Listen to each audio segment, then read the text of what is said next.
2021. We have the august presence of Danielle Howard all the way from USA, and I must firstly thank her for being so patient with us and for obliging to sort of represent and redo the entire presentation for all of you. So firstly, I'm going to thank her, but for all of you who have stayed back, thank you as well. Without any delay, we'll get the presentation started. And first up, let me bring on the main screen Danielle Howard for all of you. Over to you, Danielle.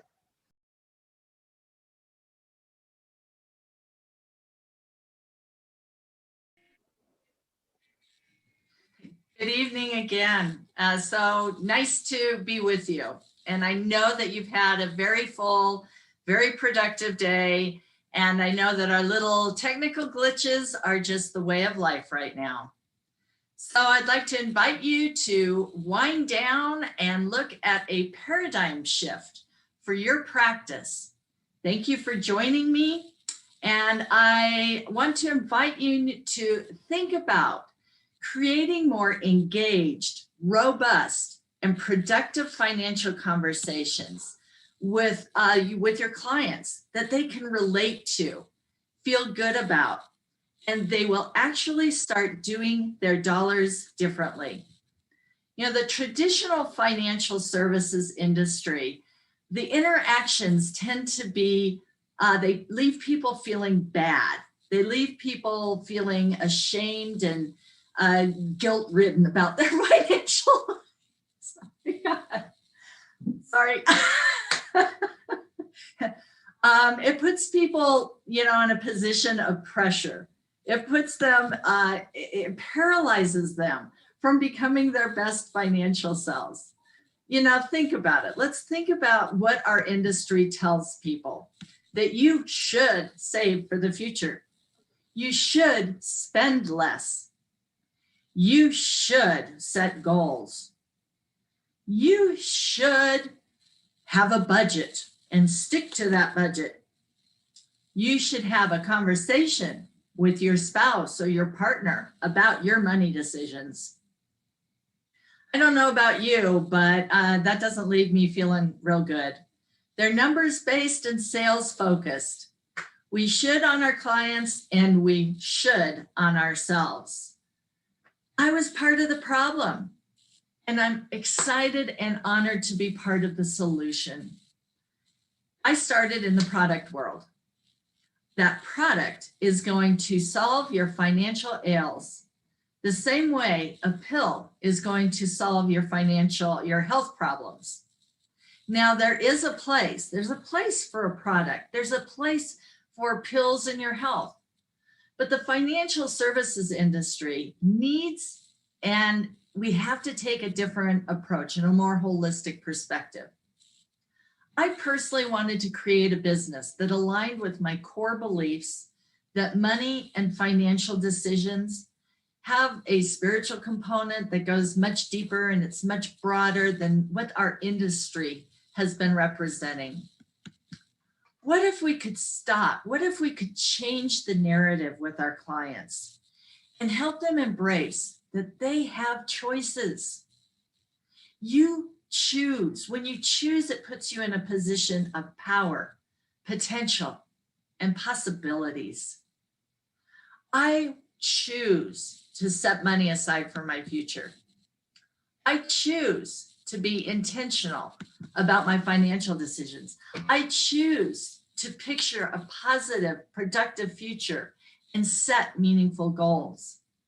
I choose to tell my money where to go instead of asking where it went. I choose to communicate with the people who are close to me about financial issues. There are many benefits to you and to your clients by changing this narrative, by making this shift. For your clients, it's going to help them create agency, know that they are in control of their financial lives. They're going to follow through with the decisions, the implications that you're presenting. You're going to build trust and help them to understand that you are on their side, a true fiduciary. For yourself, you are going to have more fun at work. It's gonna be more meaningful and purposeful in your engagement with people at this very, very intimate place in their lives. You're gonna create perennial growth that can engage family members generationally. So how do we move from the should do conversation and walk alongside clients to open up that world of healthy financial choices and choosing wisely? For me, it started with my reflecting. I had to walk the walk before I could talk the talk. I had to look at my own financial beliefs, my own attitudes, my own behaviors. The industry was telling me what I should do: sell more, meet sales quota, compete against others. And I knew that the industry was changing and that I had a choice. I've always been a little bit of a rebel. So I started reading about, gathering with, learning from, and being inspired by other like-minded financial advisors. Seek and you shall find. I'm now on a journey of financial health personally, and I can bring that and facilitate that conversation with people and my clients and relate to them.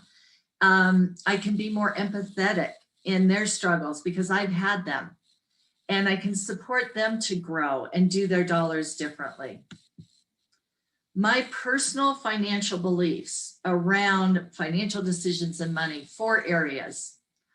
I believe that I want money to come into my life with integrity, dignity, competency, grace, and joy. I am going to share my financial resources with moxie and momentum. I want to nurture my financial life with diligence, wisdom, and care.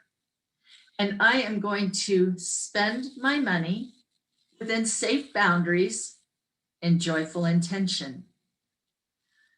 I live here in the Roaring Fork Valley. First slide, please. In the heart of the Rocky Mountains. And we have 4 very distinct seasons. And hopefully you're going to see those seasons come up in just a second. So I decided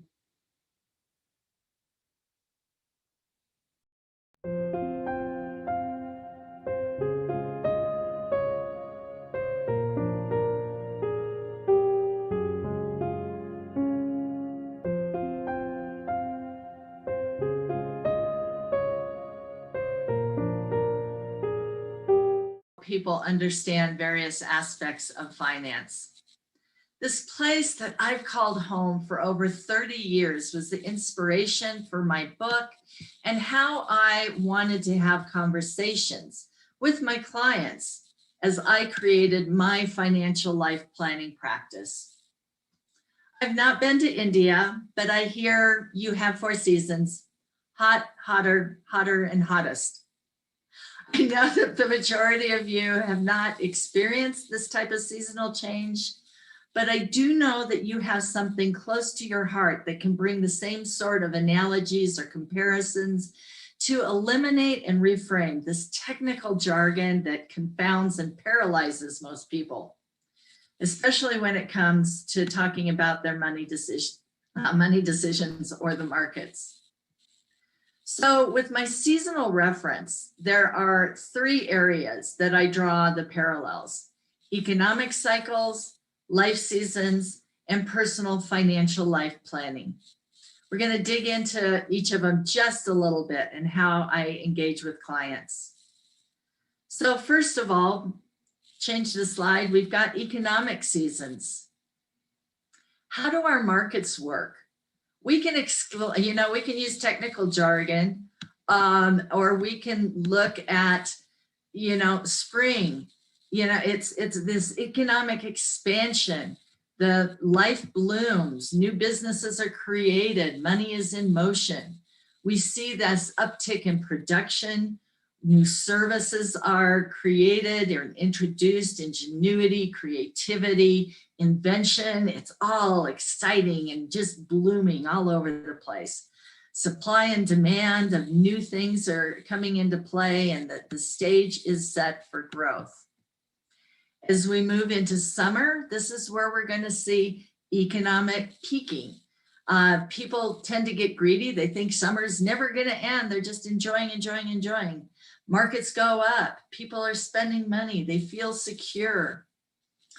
Everybody can find a job, but changes in the air. And we start to see the economic indicators, unemployment and new housing starts here in the US may start to fall. Summer doesn't last forever, and neither does a robust economy. Recession is around the corner. We just don't know how deep or for how long. So fall, contraction. Businesses stop hiring or start laying off. Economic activity falls back. We have gross domestic product start slowing down. People get nervous, work isn't as available, wages fall back. Winter, that trough. And unlike the cold and snow that announces winter has arrived here in my part of the world, economic troughs are usually identified in hindsight. And market conditions, include unemployment, layoffs, businesses close, unemployment, starts rising, products become passé and services are no longer needed. Business sales and earnings decline and money is hard to borrow. So explaining economic seasons is in parallel with these world seasons. It's helped my clients manage expectations around their portfolio. It's helped give them a fresh and tangible perspective. We know we've got Northern Hemisphere and Southern Hemisphere, and worldwide we have different economic seasons with sectors and asset classes of bonds and equities and alternatives, and they're all going to experience different seasons. So in March of this year, when the pandemic hit, I got a call from a client that was very nervous and was concerned that the pandemic was going to wreak havoc on their portfolio. So I asked them, do you remember that snowstorm we had back on July 4th, 1994? This was the peak of it's 4th of July in the US. It was the peak of our summer season, parades and barbecues. And we got 3 inches of snow that day. It was a freak storm, but it passed. We didn't put our summer clothes away. We didn't pull out the snowblower. We didn't change the tires on our car to snow tires. So it set the tone for a deeper discussion around how he was prepared to weather the pandemic, whether it lasted a few months or, as we're now seeing it, play out a little bit longer. So how about life seasons? Next slide, please. We feel very linear, from birth until death. But we know that there is a perennial element to it. We move through life knowing that, there have been people that have come before us that have planted the seeds and they've nurtured and they've produced to where we get to, live in this world. There's people who came before us, and it's up to us to create environments for those who are going to come after. Spring. This may be a first job. It may be starting a new business. It may be entering into a new educational element to further your career. Summer life season is when you're growing your assets. You may buy a home. It's your accumulation season. It's when you're wanting to protect and nurture your life and those you care about. The fall is going to be heading you into that distribution season, traditional retirement or ebbing in and out of the work world. You're going to tap into what's been stored and built up. And winter, this includes, whether it's a job loss, a divorce, a serious illness, the aging process, the expense that comes with aging and death. While it's challenging and maybe not as pleasant, it is part of a healthy life cycle. Next slide. We look at personal finance and the life planning seasons. Again, this is circular. The slide just shows it linear, but I challenge you to think of it as more seasonal and perennial as it moves in and out of your life. So we look at spring. This is your planting. This is financial literacy. These are your math skills. This is when we want to be building on our character assets. I talk about character assets. Are you a hard worker? Are you creative? Are you resourceful, a team player, diligent? All of that. Creating an awareness of your character assets, the financial assets will follow as you build on character assets and minimize character liabilities. In summer, we're going to have that, we're going to be experiencing that growth again. The proper financial tools, your insurances, taking a look at the tax implications of where investments are, asset allocation, rebalancing, risk mitigation, and continuing to build on that financial literacy. In the fall, how do we harvest our different financial assets for cash flow? In different life seasons, you may need to deal with the financial life planning a different season. So for example, you may be in the summer of your personal life when you're in accumulation mode and you are growing in your career and accumulating assets and building on your character assets. And you have kids that are getting ready to move into advanced education. And you may need to harvest. You may need to take money out of savings. So we want to be educated about what is the best tool to use. How do you do this? So you can also enter into your fall life cycle, and you need to grasp on how that shifts from that accumulation stage to the distribution stage. It's very, very different and different conversations. Winter, we want to be best prepared as possible. You know, the legacy planning, setting the stage for spring again. Life is going to continue on. It's going to be preparing your heirs. It's talking about succession planning for your business. It is knowing that you're setting the stage to have your legacy continue on. So we need to embrace that seasons are fluid and each has an inherent beauty. They are not linear like the traditional product-focused financial planning mindsets. You know, all you need to do, you should set your goal for retirement and draw the line in the sand. It's much more than that. We want to look at our financial planning mindsets and our modalities of tools we use in a different way. I just want to really encourage you to create your business that reflects your authenticity, your integrity, your journey of financial health. I invite you to join me and other forward-thinking advisors as we turn over a new leaf in our conversations with clients. The financial industry is changing around the world, and you get to make a choice in how you want to be the best you can be and bring that to bear for your clients. Thank you for joining me.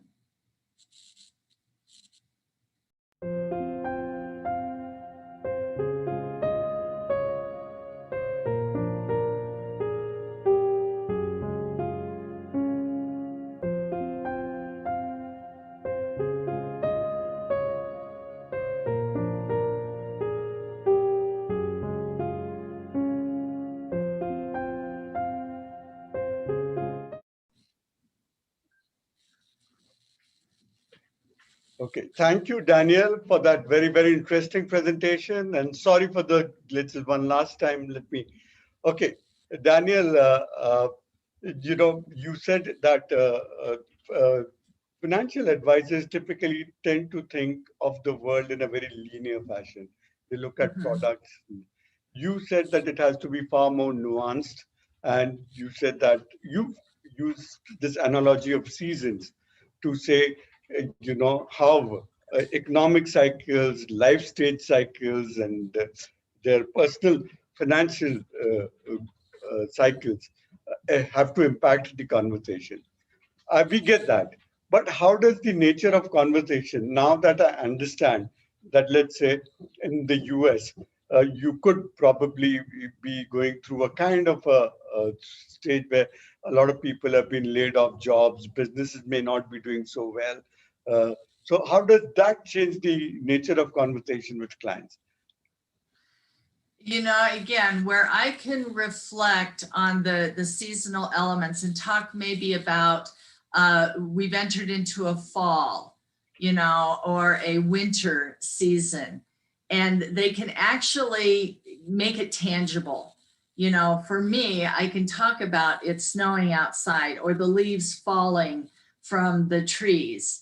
And I can say there with our whether it's our work lives, if you experience a layoff, that is similar to a fall, you know, that is similar to a tree losing its leaves.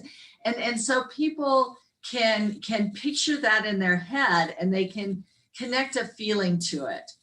So, you know, it may be sad in the fall that summer is over, or that, you know, they lost a job. And when you can connect those feelings and connect those feelings to their financial life and help them move through that feeling and see that, you know, we're going to have spring again. You're going to get a new job. What do you need to do to go, you know, do we need to go back to school? Do you need to, you know, rewrite your resume? Do you need to, you know, reach out to your connections and network and do something like that? So, you know, the idea is when you can help people connect and take some of the powerful emotions that just money, people get very fearful around money issues, whether it's losing a job or rising stock markets. And if we can sometimes take that emotion and connect it to something else and help them move through that in a way, that can be useful. Okay. The other thing that I wanted to ask you is that you know, we've all been conditioned as financial advisors, distributors, to sell more or and you know, get ourselves a higher market share and so on and so forth. How did you hit upon this realization that our normative tone, where we are telling people what they should and should not be doing, which, you know, in a manner of speaking, makes them feel little? Because if the second I adopt a tone of you should be doing this or you should not be doing this, I'm superior, you are somewhere inferior. So how did you hit upon this realization that perhaps we need to have a much more mature, much more nuanced talk with our clients? You know, again, it was my own personal, after being in this business for 25 years, I know that there were things that were not working. There were things that when I was getting resistance and from the product side of things, that it was something inside of me that went, there's something not right here. And I'm a salesperson, but it's what are we selling? We are selling peace of mind. We are selling financial health. We are selling a life of that takes financial angst out of the picture for people. So we have to shift. What are we really selling? And for me, I had to do it for myself. So this is where I had to really do that searching and say, you know, I'm not comfortable with just a product. It needs to be a process. It needs to be a repositioning of my mindset. So I had to look at it for myself. And then I had to start doing it for myself. And then I could bring the story to my clients and start shifting the way I was having conversations with them. Okay, Danielle, I think we've taken up too much of your time. And thank you so much for your patience. You've been a wonderful speaker, very patient with us. And with that, friends, we come to the end of today's session, but we have a lot more lined up tomorrow. So be back with us at 2 o'clock tomorrow. There's a lot more action tomorrow. We have some of India's best fund managers, And we are blessed to have with us tomorrow Morgan Housel, and then of course one of India's best comedians, Mm. Vipul Goyal, will be there to entertain you. So I look forward to seeing you all tomorrow at 2 o'clock.